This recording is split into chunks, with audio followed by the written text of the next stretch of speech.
Bismillahirrahmanirrahim. Assalamualaikum warahmatullahi wabarakatuh. Untuk keponakan saya, cucu saya, Husnul dan Jagat, saya pesan 3 hal. Yang pertama, bahwa pernikahan kalian, atau di Quran disebut azwaj, itu jadi perjodohan. Jadi meskipun kalian yang berusaha, tapi itu takdir Allah. Jadi yang berjodoh diperjodohkan oleh Allah, tidak hanya manusia tapi juga binatang, tapi juga alam apa saja, termasuk peristiwa dan gejala, itu semua diperjodohkan oleh Allah dan seterusnya. Nah, oleh karena itu, kalau Allah mentakdirkan memperjodohkan Anda, nomor 1 yang harus kita pahami itu adalah rahmat dari Allah.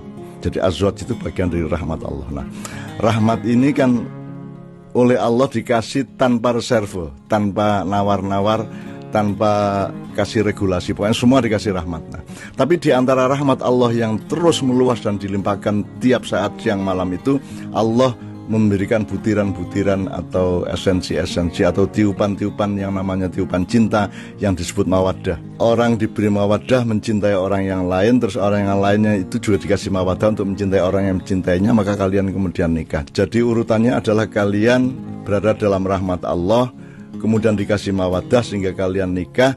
Nah, kemudian tugasnya beralih ke Anda berdua, ke kita manusia, bahwa rahmah dan mawaddah itu harus ditransformasi menjadi sakinah, harus diperjuangkan menjadi sakinah. Jadi pernikahan itu nomor 1 perjuangan bagi manusia, karena bagi Allah itu rahmat dan mawaddah, Anda tinggal berjuang. Nah, sakinah ini sesuatu yang harus diperjuangkan, karena ini berbeda dengan takdir Allah kepada alam yang statis.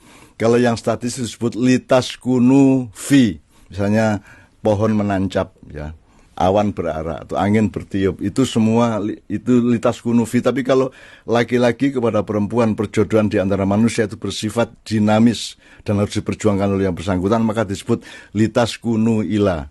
Jadi sekarang Jagat sama Husnul terus-menerus melakukan litaskunu ila, mensakinahkan terus-menerus dengan perjuangan yang tanpa henti dan tidak lelah-lelah dan tidak pernah putus asa, lalu saling menguatkan satu sama lain, saling memaafkan satu sama lain dan seterusnya. Nah, karena sakinahnya manusia itu sakinah yang harus diperjuangkan.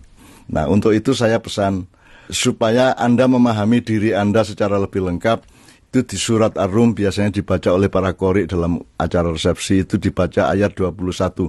Saya menganjurkan Anda menjadikan 6 ayat, mulai ayat 20 sampai 25 itu jadikan pedoman hidup Anda untuk mengetahui siapa istrimu, siapa suamimu, siapa dirimu dan seterusnya. Itu Anda menghayati sampai ke 6 perspektif yang disebut Allah di surat Ar-Rum ayat 20 sampai 25. Apa isinya? Monggo Anda semua punya kecerdasan, punya keterpelajaran dan sudah punya pengalaman. Assalamualaikum warahmatullahi wabarakatuh.